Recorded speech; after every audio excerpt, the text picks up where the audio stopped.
jemaat yang dikasihi Tuhan, sebelum kita membaca dan merenungkan firman Tuhan, kita satukan hati kita di dalam doa. Bapa yang baik yang kami kenal dan kami sembah dalam nama anak-Mu Tuhan Yesus Kristus. Terima kasih Tuhan untuk pagi yang indah ini. Engkau masih mengizinkan kami dalam keadaan sehat.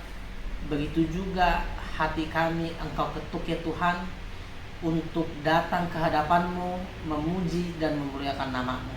Khususnya Tuhan, kami mau memakai waktu kami untuk membaca, merenungkan dan menghayati firman-Mu. Bimbinglah kami ya Tuhan, supaya kami boleh memahami apa yang hendak Engkau sampaikan dalam kehidupan kami, supaya hidup kami ya Tuhan boleh kami persembahkan menjadi persembahan yang kudus, yang mulia di hadapan Tuhan. Terimalah doa kami Tuhan, di dalam nama anak-Mu Tuhan Yesus Kristus, Juru Selamat kami yang hidup. Amin. Firman Tuhan yang menjadi landasan bagi kita pada pagi hari ini, Rabu 23 Oktober 2024, yaitu yang ditulis dalam kitab Imamat pasal 19 ayatnya yang ke-17. Demikian dikatakan, janganlah engkau membenci saudaramu di dalam hatimu, tetapi engkau harus berterus terang menegur orang sesamamu, dan janganlah engkau mendatangkan dosa kepada dirimu karena dia. Dan jadi hosomonmu, donganmu, di bagasan roham, alai ikon masih paingot to tudonganmu, asa unang manean dosa ho alani ibana. Demikian pembacaan firman Tuhan. Bapak Ibu, saya mulai renungan ini dengan sebuah ungkapan yang mungkin atau pasti kita semua pernah mendengarkan, yaitu satu musuh terlalu banyak, 1000 teman terlalu sedikit. Saya ulang sekali lagi, satu musuh terlalu banyak, 1000 teman terlalu sedikit. Nah, apa maksudnya ungkapan ini? Kalau kita melihat, memandang ungkapan ini melalui angka, tentu kita tidak dapat menghayati dengan sungguh-sungguh apa yang mau disampaikan kalimat ini. Sebab secara angka 1 dan 1000 sudah pasti lebih banyak 1000. Tetapi teks ini, ungkapan ini mau mengatakan kepada kita supaya jangan sampai ada satupun orang yang kamu anggap, yang kamu jadikan sebagai musuh di dalam kehidupanmu. Jika kita memiliki musuh, pasti kita tergoda untuk melakukan hal-hal yang tidak pantas untuk kita lakukan. Misalnya, kita memfitnah dia, kita menjelek-jelekkan dia, kita mengatakan suatu kata yang belum tentu sesuai dengan kebenarannya.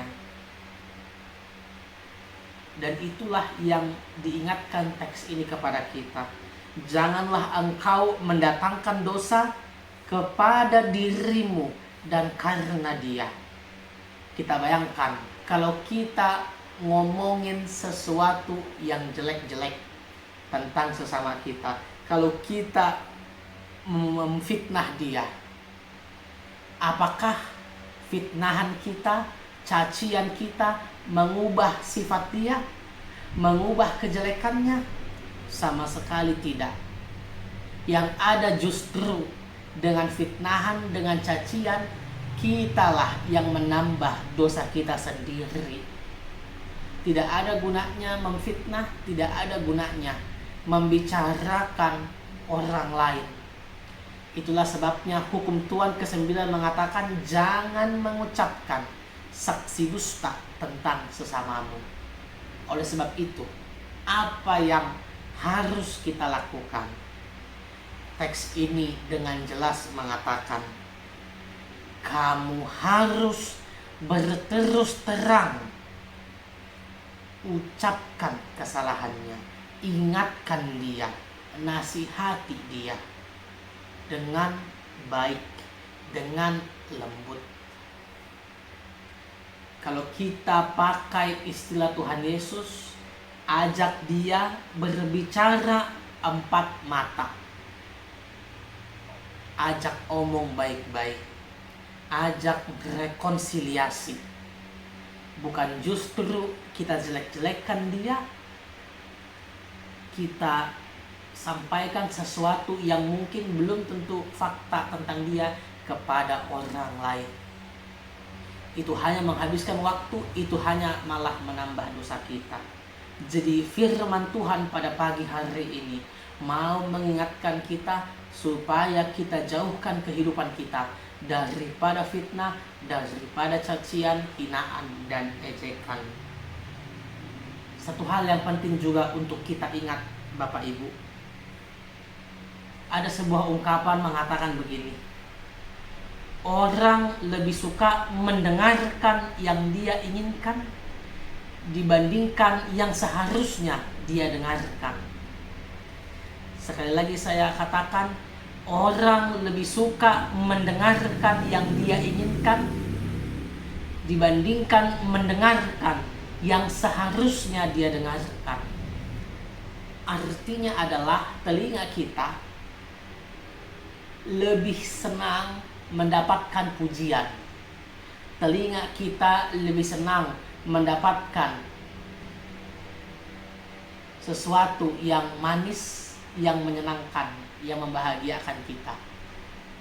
Padahal setiap pujian, setiap ucapan belum tentu ucapan yang jujur.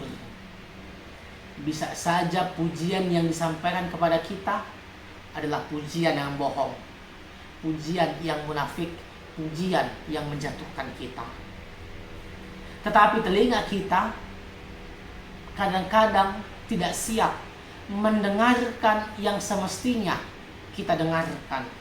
Misalnya kita berbuat suatu kesalahan, kemudian kita diingatkan, lalu kita sakit hati, lalu kita menutup telinga.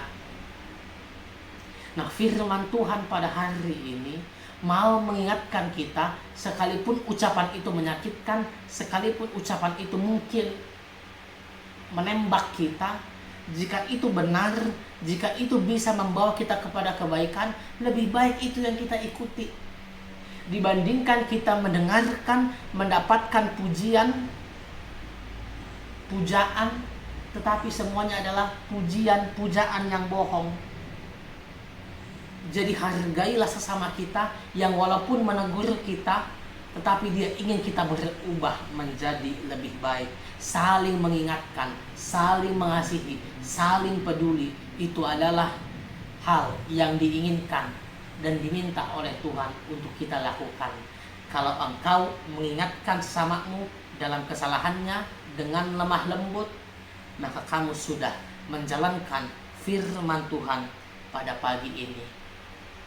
Oleh sebab itu, jadilah pembawa firman, jadilah alarm, pengingat bagi sesama kita, khususnya juga bagi diri kita masing-masing, menjauhkan segala dosa dan perbuatan yang tidak dikehendaki oleh Tuhan. Amin. Kita satu di dalam doa. Bapa yang baik yang kami kenal dan kami sembah di dalam anak-Mu Tuhan Yesus Kristus, Engkau sungguh baik ya Tuhan dalam kehidupan kami.